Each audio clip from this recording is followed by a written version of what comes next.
2027 में भारत सरकार पूरे देश के अंदर जनगणना कराने जा रही है और इस बार की जनगणना पूरी तरह से डिजिटल होगी। भारत के अंदर आखिरी बार जनगणना 2011 में हुई थी। हर 10 साल बाद जनगणना होनी होती है, लेकिन 2021 में कोरोना आ गया था, जिस वजह से जनगणना नहीं हो पाई। अब 2027 में जनगणना होनी है। 2027 आने से पहले पहले आप लोगों को कौन कौन से काम करने हैं, ध्यान से आज इस वीडियो को देख लीजिएगा। हल्के में लेंगे तो जैसे अभी एसआईआर के वक्त आप लोग अपने डॉक्यूमेंट्स ढूंढते फिर रहे थे, हो सकता है कि जनगणना के वक्त भी आप लोग ऐसे ही परेशान हो और अपने दस्तावेज इधर उधर खोजते फिरें। ये वक्त ऐसा चल रहा है, यहाँ पर कभी भी कोई भी प्रक्रिया देश के अंदर शुरू हो सकती है, तो हम सभी को अपने दस्तावेज को संभाल कर रखना होगा। एक बहुत मेन दस्तावेज है जो हम सभी के पास होना बहुत ज्यादा जरूरी है और इस वक्त वो बहुत आसानी से बन रहा है। उसके बारे में आज इस वीडियो में जानकारी देने वाला हूं। ध्यान से वीडियो को देखिएगा, समझिएगा और शेयर भी कीजिएगा। और भी कुछ खबरें हैं। बाबरी मस्जिद के नाम से जो मस्जिद बन रही है उसको लेकर भी एक बड़ी खबर आई है। कहा गया है कि जो नेता बाबरी मस्जिद बना रहे हैं उन्होंने अब उसका नाम बदल दिया है। बहुत सारी खबरें हैं, आखिर तक देखकर जाइएगा। वंदे मातरम पर भी आज बात करेंगे, क्योंकि कल पूरा दिन संसद में वंदे मातरम को लेकर चर्चा हुई है। मुसलमान वंदे मातरम क्यों नहीं बोलना चाहता है, वंदे मातरम का असली मतलब क्या है जो मुसलमान वंदे मातरम बोलने से परहेज कर रहा है, यह भी आप लोगों को बताएंगे। लेकिन पहले आपको बता दें कि 2027 में जनगणना होने वाली है। अभी एसआईआर हुआ, हो सकता है कोई और प्रक्रिया देश के अंदर शुरू हो जाए। तो ऐसे में अगर हम भारत के नागरिक हैं तो हमारे पास यहाँ के कुछ दस्तावेज होना बहुत ज्यादा जरूरी है, जैसे जन्म प्रमाण पत्र हो गया, निवास प्रमाण पत्र हो गया, आय प्रमाण पत्र, और सबसे मेन जो डॉक्यूमेंट्स है वो है हमारा भारतीय पासपोर्ट।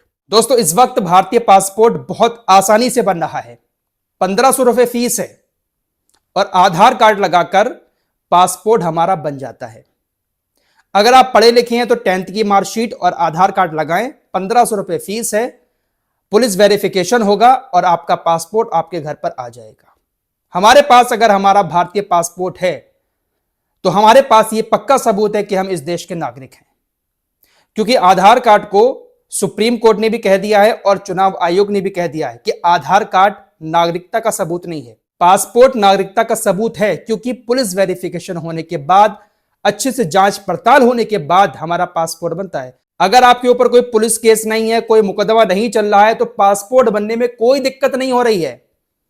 1500 रुपए फीस देकर, आधार कार्ड देकर आराम से अभी पासपोर्ट बन रहा है, फिर भी लोग नहीं बनवा रहे हैं।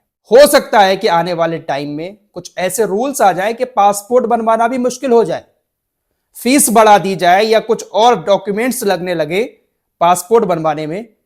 ऐसे डॉक्यूमेंट्स मांगे जाने लगे जो शायद बहुत सारे लोगों के पास ना निकले। जैसे एसआईआर के वक्त बहुत सारे लोगों के पास बहुत सारे डॉक्यूमेंट्स नहीं है, तो पासपोर्ट को हल्के में ना लें। सबसे बड़ा डॉक्यूमेंट्स हमारा पासपोर्ट हो सकता है, इसलिए जल्द से जल्द, अगर आपका बैकग्राउंड बिल्कुल क्लियर है तो जल्द से जल्द अप्लाई करें और पासपोर्ट बनवाएं। इस एसआईआर की प्रक्रिया में भी पासपोर्ट मांगा गया है। जिन लोगों के नाम 2003 की वोटर लिस्ट में नहीं है, जिन लोगों के परिवार वालों के नाम वोटर लिस्ट में नहीं है, अगर पासपोर्ट है हमारे पास तो हम साबित कर सकते हैं कि हम इस देश के नागरिक हैं, क्योंकि पासपोर्ट पूरा वेरिफिकेशन होने के बाद बनता है। तो हल्के में ना लें, क्योंकि कभी भी किसी भी चीज की आज के टाइम में जरूरत पड़ सकती है। जिन लोगों ने अपने बच्चों का जन्म प्रमाण पत्र उनकी पैदाइश के वक्त नहीं बनवाया, अब उनको बहुत ज्यादा प्रॉब्लम हो रही है, बहुत लंबा प्रोसेस फॉलो करना पड़ता है। अगर बच्चे की पैदाइश हो रही है तो भाई 30 दिन के अंदर अंदर बनवा लीजिएगा जन्म प्रमाण पत्र, फ्री में बन जाता है और ज्यादा लंबा प्रोसेस भी नहीं होता है। मां के आधार कार्ड से बन जाता है, लेकिन जब टाइम गुजर जाता है तो काफी लंबा प्रोसेस होता है और फिर फीस भी जाती है। फिलहाल अगली खबर की तरफ चलते हैं। पश्चिम बंगाल के अंदर राजनीतिक हलचल बहुत ज्यादा तेज हो चुकी है। हुमायूं कबीर जो टीएमसी के निलंबित विधायक हैं, उन्होंने बाबरी मस्जिद बनाने का ऐलान किया, लेकिन अभी तक हुमायूं कबीर को किसी भी राजनीतिक पार्टी का समर्थन नहीं मिला है, चाहे फिर वो असदुद्दीन ओवैसी की पार्टी एमआईएम ही क्यों ना हो। हुमायूं कबीर की तरफ से कहा गया कि मैंने असदुद्दीन ओवैसी से बात की है, वो हमारे साथ जुड़ने को तैयार हैं, लेकिन एमआईएम की तरफ से कोई ऑफिशियली बयान नहीं आया है। एमआईएम के नेताओं की तरफ से लगातार यही कहा जा रहा है कि हम हुमायूं कबीर का साथ नहीं देंगे, क्योंकि हुमायूं कबीर बीजेपी के इशारे पर पश्चिम बंगाल के अंदर यह सब कुछ कर रहे हैं, ताकि ममता बनर्जी के साथ जो मुसलमान जुड़ा हुआ है वो वोट कट जाए, ममता बनर्जी कमजोर हो जाए और बीजेपी पश्चिम बंगाल के अंदर सरकार बना ले। लेकिन इसी बीच हुमायूं कबीर ने एक और बड़ा ऐलान कर दिया है कि असदुद्दीन ओवैसी हमारे साथ आने को तैयार हैं और 22 दिसंबर को हम अपनी राजनीतिक पार्टी का ऐलान करेंगे, 135 सीटों पर लड़ेंगे और ममता बनर्जी के पास जो मुस्लिम वोट है वो हम काट कर अपनी भागीदारी सरकार में पेश करेंगे। 100 सवा 100 सीटें मुसलमानों को जिताकर हम सरकार में हिस्सेदारी लेंगे। ये बात हुमायूं कबीर की तरफ से कही गई है। साथ ही साथ एक और बात सामने आ रही है मीडिया रिपोर्ट्स के मुताबिक कि हुमायूं कबीर ने कहा है कि ये जो मस्जिद बनाई जा रही है, इस मस्जिद का नाम बाबरी मस्जिद नहीं रखा जाएगा, मस्जिद का नाम कुछ और होगा, लेकिन बाबर के नाम से इस मस्जिद में एक दरवाजा बनाया जाएगा। मीडिया रिपोर्ट आपकी स्क्रीन पर है। विधायक हुमायूं कबीर की नीयत पर लोग शक कर रहे हैं कि सिर्फ राजनीतिक मुद्दा बनाया है इन्होंने बाबरी मस्जिद का नाम लेकर। अरे मस्जिद बन रही थी, बनने देते, लेकिन बाबरी मस्जिद का नाम लेकर इन्होंने अपनी राजनीति चमकाने की कोशिश की है। अगर बाबरी मस्जिद बनानी ही थी, अगर इतना ही इनके अंदर जज्बा था, तो अयोध्या के अंदर आकर बनाते। फिलहाल अभी तक कोई भी पार्टी हुमायूं कबीर के साथ नहीं आई है। अब देखते हैं 22 तारीख को जो ऐलान करेंगे ये पार्टी बनाने का, उसमें ओवैसी साहब इनके साथ जाते हैं या ओवैसी साहब अलग ही चुनाव लड़ेंगे। इन्होंने ये भी कहा कि मैं पश्चिम बंगाल का ओवैसी हूं, ओवैसी हैदराबाद के ओवैसी हैं, मैं पश्चिम बंगाल का ओवैसी हूं।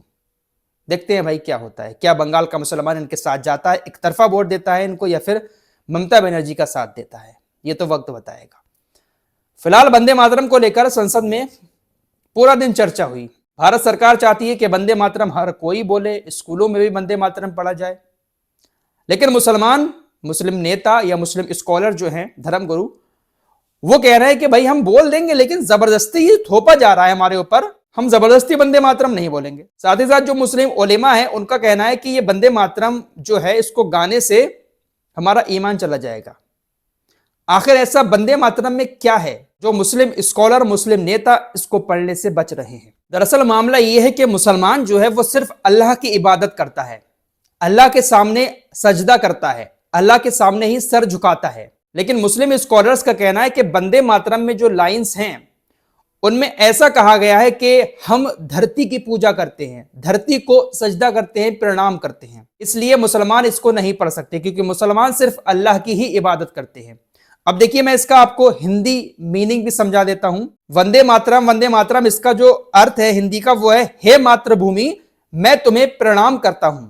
प्रणाम, नमन, पूजा, इबादत, इन सारे शब्दों का इस्तेमाल आप यहां पर कर सकते हैं। मुसलमान इबादत सिर्फ अल्लाह की करता है, यहां पर कहा जा रहा है हे मातृभूमि मैं तुम्हें प्रणाम करता हूं, नमन करता हूं, यानी इबादत करता हूं, तुम्हारी वंदना करता हूं जो जल से भरपूर है और फलों फसलों से समृद्ध है, जिसकी हवा मलय पर्वत से आने वाली ठंडी सुगंधित हवा जैसी शीतल है, जिसकी धरती हरी भरी फसलों से लहलहा रही है, ऐसी मां मातृभूमि हे मां मैं तुम्हें प्रणाम करता हूं, मैं तुम्हारी वंदना करता हूं, यानी इबादत करता हूं, पूजा करता हूं। तो यहां पर मुस्लिम स्कॉलर्स का, मुस्लिम नेताओं का यह कहना है कि हम इबादत सिर्फ अल्लाह की करते हैं, हम ये नहीं कह सकते कि हे मातृभूमि, हे मां, धरती मां, हम आपकी वंदना करते हैं, हम आपको प्रणाम करते हैं, क्योंकि सजदा सिर्फ अल्लाह के सामने ही मुसलमान करता है। तो इसीलिए मुसलमान का कहना है, मुस्लिम नेताओं का कहना है कि हम जबरदस्ती वंदे मातरम नहीं पढ़ सकते। हाँ, हमारी इच्छा है हम पढ़ लेंगे, नहीं तो हमारे ऊपर जबरदस्ती न थोपा जाए। तमाम मुस्लिम नेताओं की तरफ से, उलेमाओं की तरफ से भारत के जो है उनका इसका विरोध किया जा रहा है। फिलहाल कल पूरा दिन इस मामले पर चर्चा हुई थी संसद में, प्रधानमंत्री नरेंद्र मोदी जी भी पहुंचे थे। इस रिपोर्ट में इतना ही, कुछ और लेटेस्ट अपडेट के साथ फिर हाजिर होऊंगा। अपना ख्याल रखिएगा। अल्लाह हाफिज।